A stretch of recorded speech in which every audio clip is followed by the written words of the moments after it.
Welcome, welcome, welcome to another round of Fired Up Author Meet and Greet. Thank you so much for joining us today as we get to know another author closely.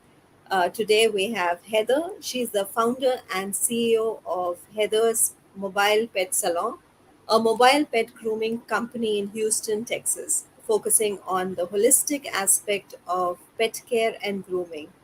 Throughout her entrepreneurial journey, she has received several accolades, including being archived in the Library of Congress, Woman of the Year in her industry, and continues to give back to other entrepreneurs through an organization she is closely involved in, Accelerators Organization. After a battle with terminal cancer, she has devoted her life to helping others find and heal the disease in their body through mindset and personal empowerment.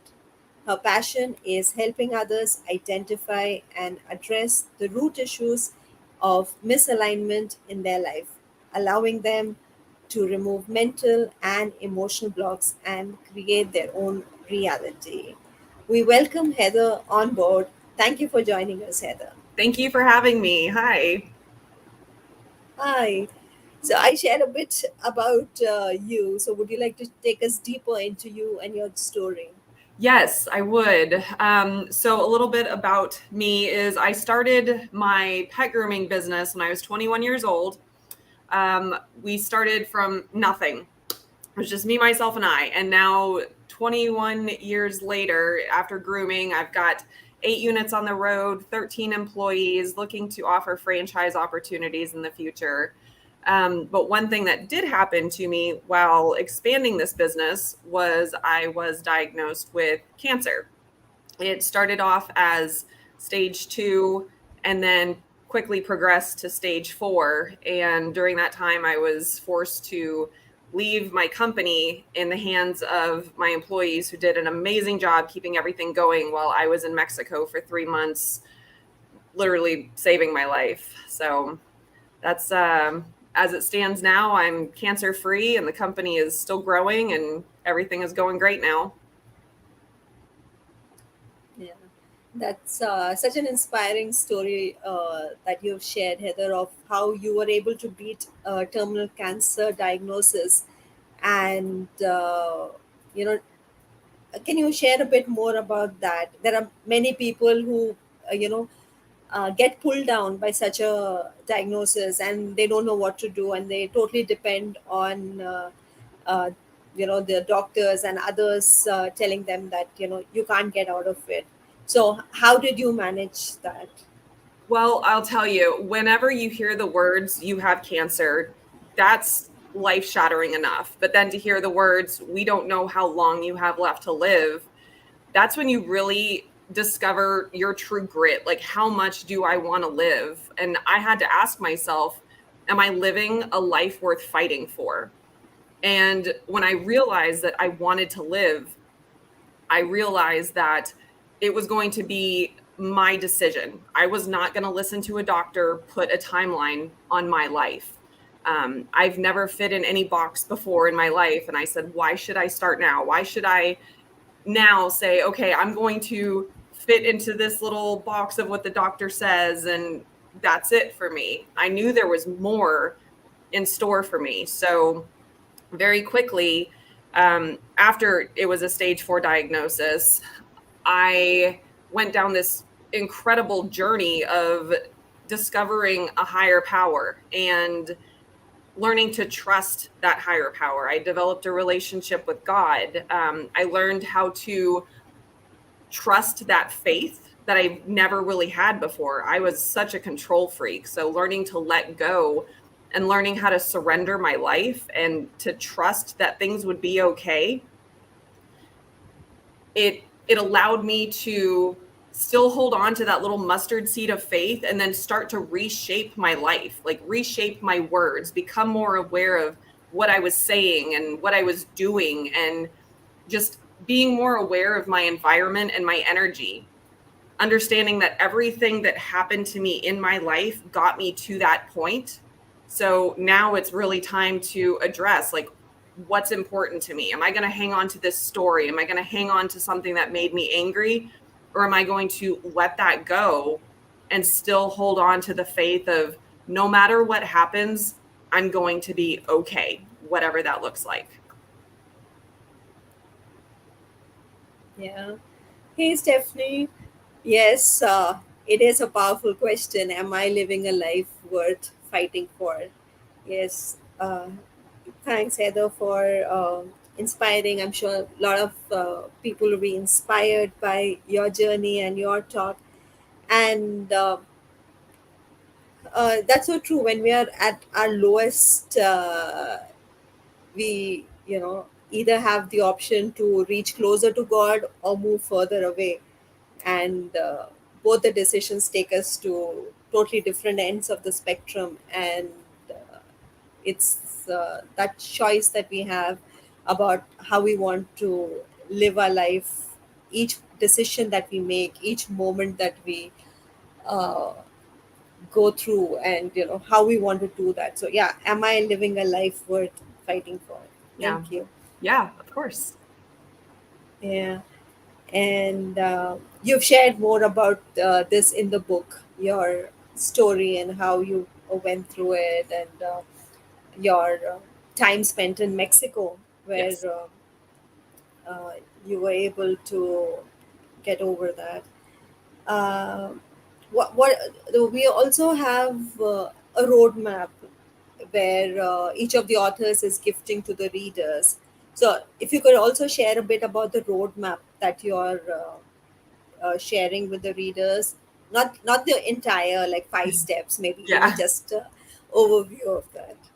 So what I'm going to be offering is it's a 30-minute Zoom call. But what I do is actually aura readings, and it helps with intuitive energy work. So to help find those trapped energies that are in your body, because once you have a trapped anything in your body, that's where there's blockages. That's where a dis-ease is formed. So a trauma can be physical, it can be emotional, but once that happens, it's stored in your body. So I like to talk to people and kind of work through what stories are you holding on to? What beliefs are you holding on to that kind of unblock that trauma, either physical or emotional? And from there, just dig deeper and where can we release that? Where can you get rid of those stories and start living in full alignment of the life that you're supposed to live? Wow. Yeah, I guess many of us don't look at all those aspects. Yeah. And It did definitely bring a more spiritual aspect to my life. yeah, um, great.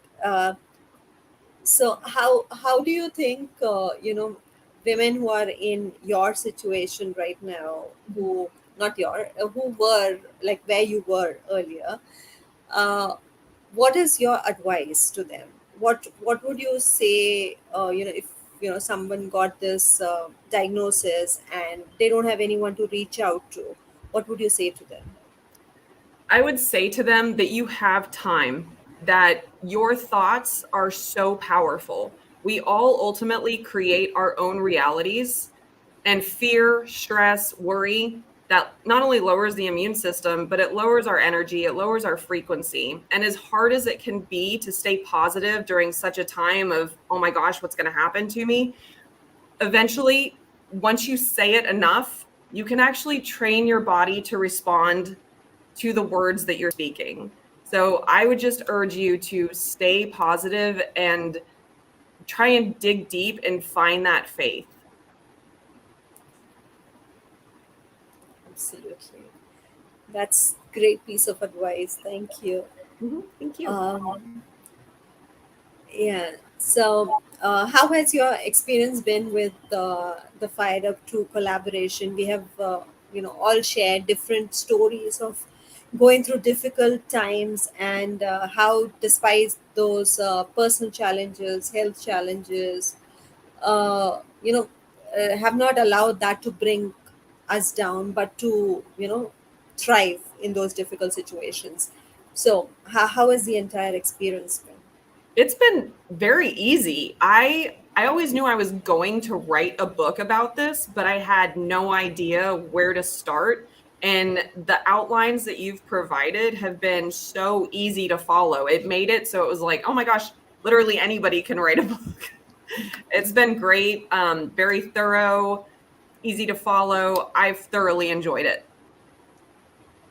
Thank you so Yeah. much. Yeah, and we also have an amazing team of amazing community of co-authors who Mhm. have such powerful, impactful stories.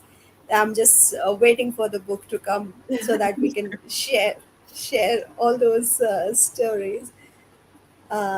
Yeah, so let's move on to your dream clients. So, who are your dream clients, and how do you help them in their journey? Well, sadly, I wouldn't necessarily call it a dream client because nobody wants to be in the situation I was in. But I'd say the ideal client would be someone who is facing a quote unquote terminal diagnosis, somebody who knows that they are not going to fit into this cookie cutter, somebody that understands that there's more for them. And even if you decide to take a holistic or a conventional approach, whatever you decide to do, that is totally 100% each individual person's journey. But I would definitely say it's someone who wants to attack this from all angles and not just a direct approach. When it comes to healing the body, there's so many different aspects to it. So that's somebody that I would want to work with, that is ready to change their mindset, but maybe doesn't know how to, or doesn't know how to implement that on a daily basis. Hmm. And is this something you work with globally or virtually, or is it something your clients have to come to you? Actually, I could do both. I've done a few Zoom calls. I've spoken to some people overseas that have heard about my journey. I'm happy to talk to people that are local. I've met up with people for lunch, but because there are so many people around the world that are struggling with this, it's definitely something I'm able to do virtually as well. Great. So where can they find you? Right now, I've got a Facebook page for my intuitive healing company. It's called Healing Hands. But this summer, late summer, early fall, I will actually have some courses that are up and ready to go. But I will be posting all of that initially on the Facebook page at Healing Hands, and then soon to come a website and who knows what else. Sure. We look forward to getting to know more about that. Thank, Healing Hands, that's such a wonderful name, thank you you. know, together, healing. Great. So that's really nice. So, um, coming to the end of our meet and greet session now, um, what would you advise, people who are struggling with personal challenges, health challenges? How can they take back that power and empower themselves? Mindset is key. Everything you say, everything you think becomes something that you're going to manifest. So your thoughts are really, really powerful. And be careful what you're saying, and just understand that what you put out in life is what you're going to get back in life.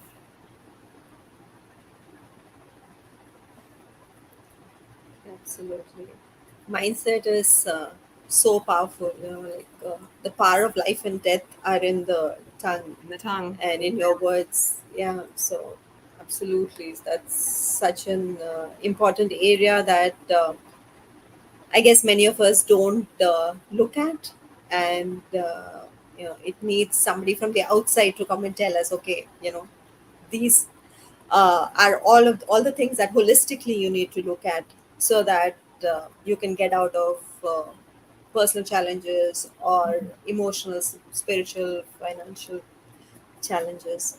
Yeah. And That's when you can feel the actual difference of the positive words that you say versus the negative words that you say, once you can hold on to that actual experience of feeling it, it's more impactful that way as well.